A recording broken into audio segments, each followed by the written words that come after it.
So how does someone go from this to this? Oh, no, not that. To this. For me, when I want to feel pro, I log into my Smurf account and stomp on some silvers. But today, I'm going to be talking to some real pros. CSGO is no joke. It's high octane and highly competitive, with no room for mistakes. One wrong click can send you to elo hell. Even worse, lose you $1 million. How does someone train to perform at such high level?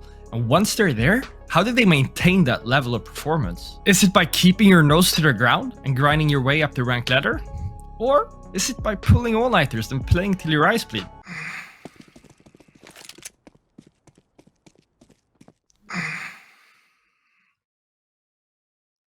I wanted to find out, so I reached out to some of my friends at Fnatic to find out how CSGO pros train for performance.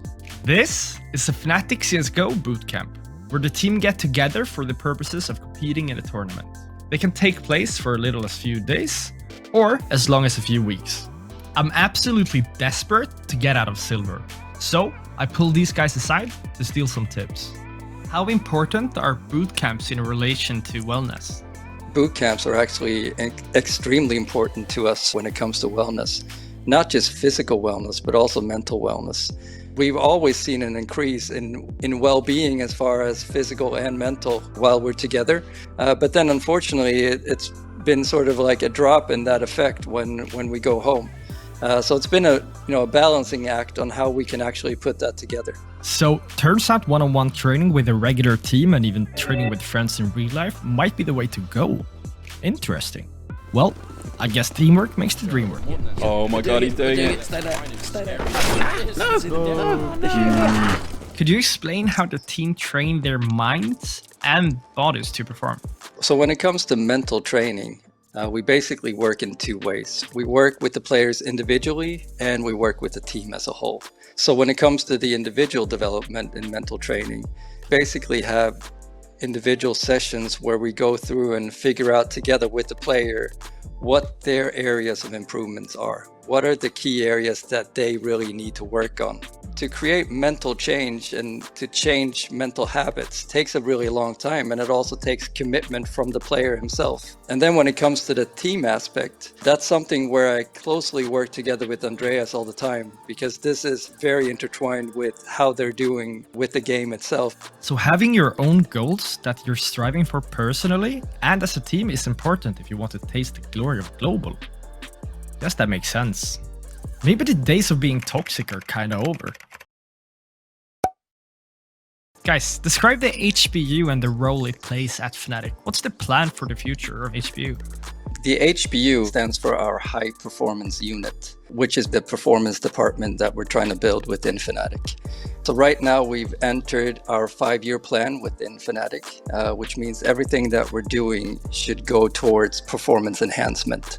So all our gear, all our apparel, everything we do around content and everything we do around our teams is aimed towards how can we enhance performance.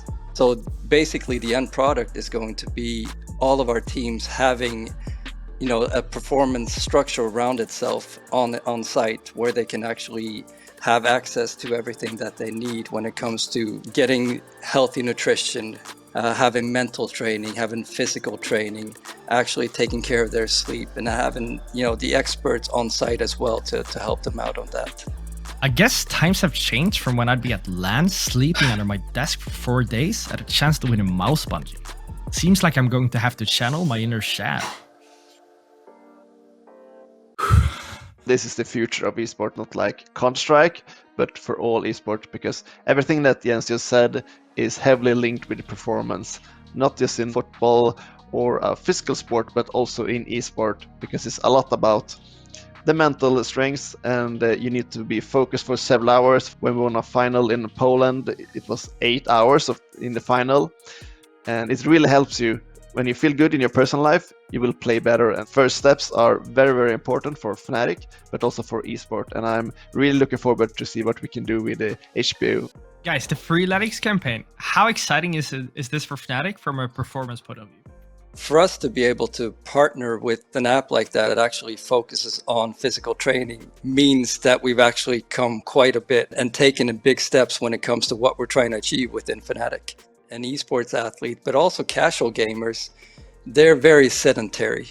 They sit for a long time, which, has an effect on their muscles. So they actually all need to work on the same muscle structures. And when it comes to Freeletics, you can actually pick and choose what muscle groups that you want to work on, which is a great thing.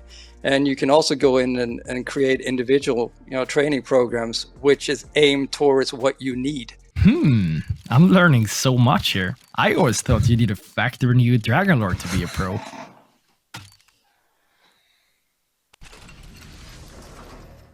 It seems like there's a lot more that goes into pro performance than initially meets the eye. It's not so much about training hard and fast and focusing on the wins, but more about the journey, the long road ahead that prioritizes endurance over quick victories. It feels great to win, but to do that, you've got to feel good on the inside.